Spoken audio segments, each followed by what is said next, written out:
राकेश, अशोक बनकर तुमसे दूसरी शादी कर रहे हैं। फौजी बहू से धोखा। नीरू एक फौजी थी। उसकी शादी 2 साल पहले ही राकेश से हुई थी। नीरू की मुलाकात राकेश से एक पार्टी में हुई थी।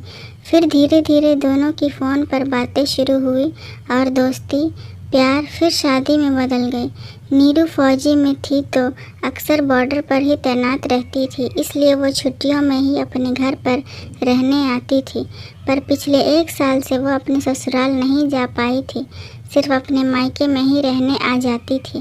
राकेश: अरे नीरू, मैं तो खुद तुमसे मिलने के लिए बेताब हो रहा हूँ, पर क्या करूँ, माँ के साथ मौसी जी के घर जाना ज़रूरी है। सास: हेलो नीरू बेटा, कैसी हो? नीरू: मैं ठीक हूँ माँ जी, बस छुट्टियाँ हो गई है तो सोच रही थी इस बार आप सबके साथ रहूँगी। पिछले बार आप राकेश के साथ तीर्थ यात्रा पर चली गई थी, इसलिए मेरी सारी छुट्टियाँ माँ के घर पर ही बीती। सास: क्या करे बेटा, सरिता दीदी की बहुत भारी एक्सीडेंट हो गया था, हमें कुछ दिन वहीं रहना होगा, उनका हमारे सिवा कोई नहीं है। तुम इस बार माँ के घर रह लो, फिर बीच में जब तुम दोबारा छुट्टियों में आओगी ना, तब हम मिलकर वहीं घूमने चलेंगे। नीरू: ठीक है माँ जी, मैं माँ के घर चली जाऊँगी। नीरू इस बार भी छुट्टियों में अपनी माँ के घर रहने आ जाती है। माँ: नीरू, पिछले 1 साल से तू अपने पति और सास से नहीं मिली, पता नहीं घबराहट होती है, सब ठीक है ना? नीरू: माँ, तुम चिंता किस में पड़ गई है? अभी कुछ देर पहले ही तो मेरी राकेश जी से और माँ जी से बात हुई है, वीडियो कॉलिंग की थी उन्होंने। वो मौसी जी के साथ हॉस्पिटल में थे, वहाँ नेटवर्क नहीं आते, इसलिए रोड पर आकर बात कर रहे थे। माँ: भगवान करे सब ठीक हो। नीरू: माँ, क्या बात है, रूपा आजकल दिखाई नहीं दे रही, उसके घर के बाहर भी ताला लगा हुआ है।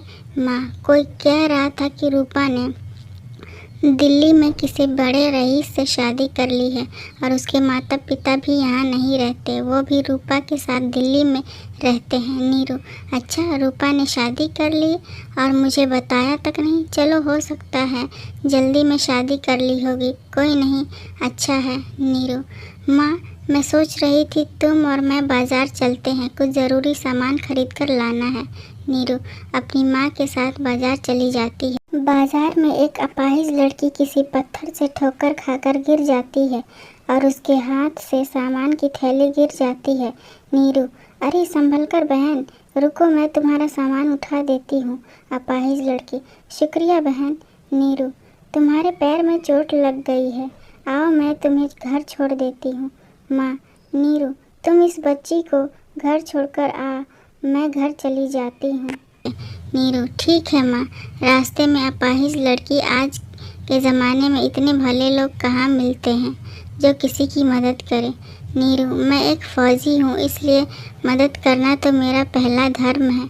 अपाहिज लड़की: अच्छा, तो आप फ़ौजी हो, आपका क्या नाम है?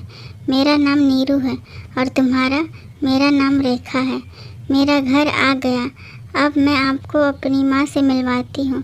रेखा नीरू को अपनी माँ से मिलवाती है, वो भी नीरू से मिलकर बहुत खुश होती है। रेखा की माँ: बहुत ही भले लोग हैं माँ और बेटा, दोनों ने मेरी रेखा को पसंद किया, लड़का तो इतना शरीफ है कि पूछो मत, और रेखा हमारी इकलौती औलाद है। इसके पापा और मैं चाहते हैं कि इसकी शादी धूमधाम से करें, हमारे पास भी पैसों की कोई कमी नहीं है, हमारे बाद सब कुछ हमारी रेखा का ही है। नीरू सचमुच बहुत नेक दिल है वो लोग। फिर तो मैं तुम्हारे होने वाले पति की फ़ोटो देखना चाहूँगी। रेखा: यहाँ रुको, मैं अपनी सगाई की एल्बम लेकर आती हूँ।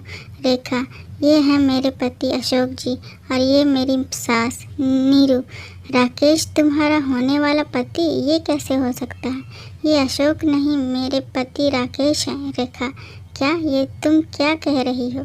नीरू: मैं सच कह रही हूँ, मेरा दिमाग कुछ काम नहीं कर रहा है, सब कुछ गड़बड़ है, मेरे ससुराल वाले मेरे से धोखा कर रहे हैं, मेरे होते हुए राकेश अशोक बनकर तुमसे दूसरी शादी कर रहे हैं। रेखा की माँ: बेटी, अब हम क्या करें, अगले हफ्ते रेखा की शादी है। रेखा के पिता: मैं तो कहता हूँ उन माँ बेटों को पुलिस के हवाले कर दो, हमारी बेटी के साथ उन्होंने गलत किया है। नीरू: नहीं, हम राकेश और उसकी माँ को रंगे हाथ पकड़ेंगे। बस आपको मेरा साथ देना होगा। मैं नहीं चाहती कि मेरा घर बर्बाद हुआ है तो किसी और का भी हो। नीरू रूपा को कस के जोरदार चाटा लगाती है। उसकी अपनी सहेली ने ही उसके साथ धोखा किया था। पुलिस राकेश, उसकी माँ और रूपा को धोखाधड़ी करने के इल्ज़ाम में सज़ा सुनाती है। नीरू एक फ़ौजी थी। उसने जुल्म सहना नहीं सीखा था। वो तो जुल्म के खिलाफ लड़ना जानती थी और उसने वही किया। उसने धोखेबाजों को सज़ा दिलवाया। उसके कारण रेखा की ज़िंदगी बर्बाद होने से बच गई। नीरू अपने माता पिता से विदा लेकर वापस ड्यूटी पर चली जाती है और अपना पूरा जीवन देश की सेवा में न्यौछावर कर देती है।